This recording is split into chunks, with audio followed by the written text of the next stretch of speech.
Bugünkü yəni yeni dərsimiz olacaqlar deməli sporlular tipi. Sporlar tipi təsnifatda verilir. İki sinifə bölünür. Qriqorilər və bir də koksidiçilər sinifinə. Qriqorilər haqqında deməli kitabda elə bir məlumat yoxdur. Zaten buna ehtiyac da yoxdur. Amma bizim dərsliklərdə verilən əsas etibarilə koksidiçilər sinifi haqqında yəni geniş məlumat verilmişdir. Bu tipin nümayəndələri hamısı parazitdirlər. Həyat dövrəsi xüsusi mərhələ spor vardı. Halbuki biz indiyənə qədər yadınızdasa biz demişdik ki, spor deyilən xüsusiyyətlər ya spor vasitəsilə çoxalma göbələklərə məxsus idi, xatirinizdədirsə də. Bəli, düzdürmü? Hətta deyirdim ki, əksəriyyəti sporla çoxalırsa, əlbəttə söhbət hansı aləmdən gedəcək? Göbələklərdən. Çünki maya göbələyi tumurcuqlama ilə çoxaldığına görə biz bütün tipə aid edə bilmirik. Sonra bitkilərdə yosunlar idi, mamırlar idi və qıcılar idi. Spor vasitəsilə çoxalırdılar. Yəni onlar da yadınızdaydı.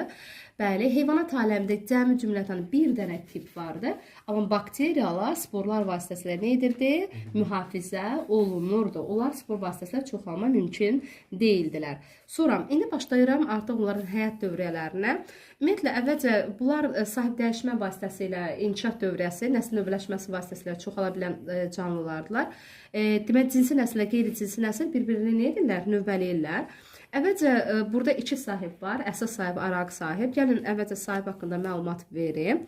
Əsas sahib parazitin cinsi yolla çoxaldığı yerdir. Cinsi yolla çoxaldığı orqanizmdir. Araq sahibi isə parazitin qeyri-cinsi yolla kütləvi çoxaldığı və böyüdüyü yer olduğuna görə adəti üzrə zərər aralıq sahibə daha kütləvi, daha çox dəymiş olur. Əsas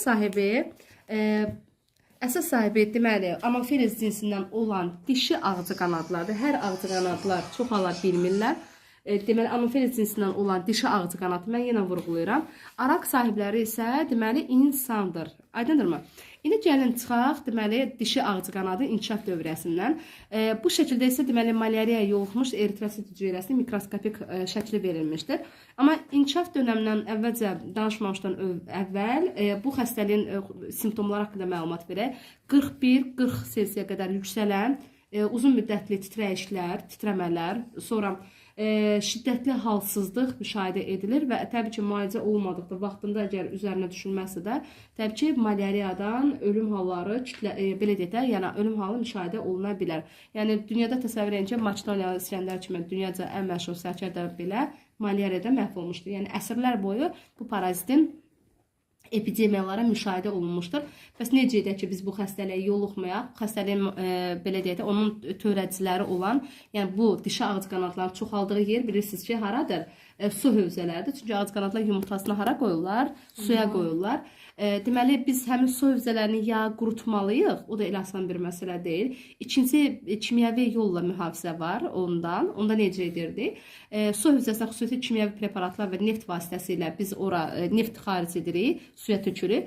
Neft bilirsiniz ki, suyun üzərini örtərək hava keçməzlik təbəqəsi yaradır. Yəni, bu plyonka atmosferdə olan oksigen suya keçirtmədiyi üçün suda inkişaf edən yumurtaların və ya sürfələrin inkişaf üçün oksigen yetərsizliyi yaranır və bu zaman nə baş verir? Ağcıqanad sürfələri orada da tələf olurlar. Amma bu elə də rahat bir metod deyil. Çünki su hövzəsi çirkləndikdən sonra orada körpə balıqlar da məhv olurlar. Ona görə su kulturasının mikrobioloji xüsusiyyətləri aşağı düşür deyənə, yəni belə metoda çox da müraciət olunmur. Amma ən əlverişli mühit, daha doğrusu mübarizə metodu, deməli, bioloji mübarizə adlanır uşaqlar. Gambuziya deyilən balıq növləri var ki, bu balıq növlərini, deməli, biz nə edirdik? Suya buraxırdı. Özdəki sümüklü balıqlardılar və özü diri doğan balıqlardır. Onlar məhz malyariya ağcı qanadları sülfərisi ilə qidalandığına görə balıqların sayı artır və nəzərə alsaq ki, yeməli balıqdır gambuziyalar. Həm də üstəlik zərərvericilərin sülfələri azaldığına görə bu ən gözəl metod hesab olunur. Aydınırmı? İndi gəlin başlayaq inkişaf dövrəminə. Sırada bura. Dedim ki, bayaqları ki, onun iki sahibi var, əsas və aralıq sahib. Əvvəlcə dişi ağcı qanadı tüpürcək vəzisində deməli sporozoidlər olur. O insanı sancdığı ərəfədə bilirsiniz ki, deməli ağcaqanadın tüpürcək vəzsindən sporozoidləri insanın deməli daxil olurlar hara? Deməli insanın bədəninə daxil olurlar. Qan vasitəsilə əvvəlcə qaraciyər toxumasına gətirilir və qan vasitəsilə gətirilmiş qaraciyər hüceyrələrinə həmin o sporozoidlər daxil olur və hüceyrə daxili parazitlərdirlər. Bunlar ilk öncə onu da deyim. Hüceyrənin içərisinə daxil olduqda şizogoniya vasitəsilə qeyri-cinsi yolla kütləvi çoxalma müşahidə edilir. Şizogoniya yolla çoxalma biz amibdə sadə bölünmə, xlorellada sadə bölünmədə izah eləmişdik. Xatırlayırsınızsa da 2, 4, 8, 16 həndə silsilə üzrə hüceyrələr bölünürdü və sonda ana hüceyrə dağılırdı və içərisində olan kiçik mikroskopik bir hüceyrələr nə edirdi?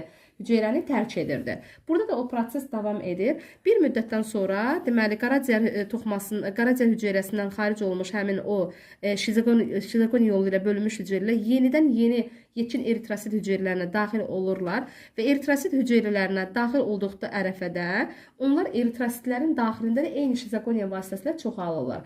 Əlbəttə ki, eritrositlərin kəskin azalması ilə müşahidə edilir. Deməli anemiya ilə müşahidə ediləcək, qan azlığı ilə müşahidə edilir. Eritrositlərin sayı aşağı düşənə bilirsiniz. Təbii ki, insanda halsızlıq və oksigen defisiti baş verir. Bir müddətdən sonra eritrositlər ciddi zərər vurduqdan sonra onlar periferik qana tökülürlər və bir müddətdən sonra artıq onlar, yəni periferik qana töküldükdə onların inkişaf dövrəsi keçir qametasitlərə. Qametasit nədir?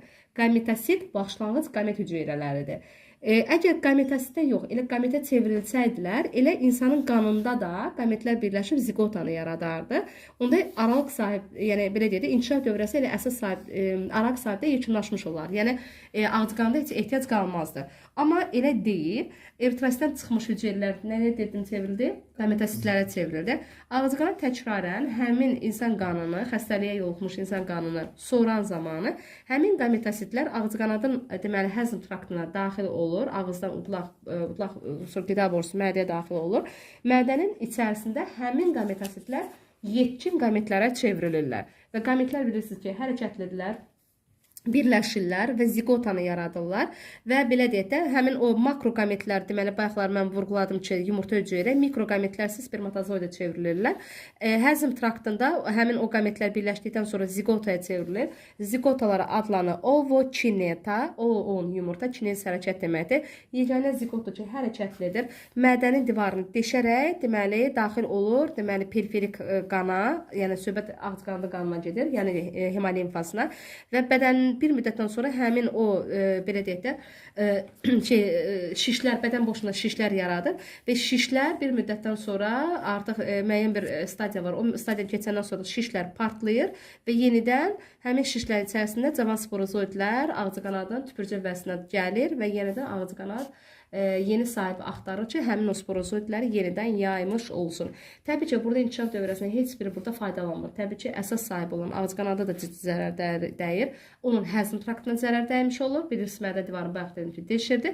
Amma insanda isə əsas etibarilə qan toxumasına ciddi zərər verir deyənə birləşdirici toxumaya. Bəli, qaraciyər hüceyrəsinə zərər verdiyinə görə epitel toxumasına da zərər dəymiş olur. Amma testlərdə düşür ki, birləşdirici mi epitelə daha çox zərər dəyir.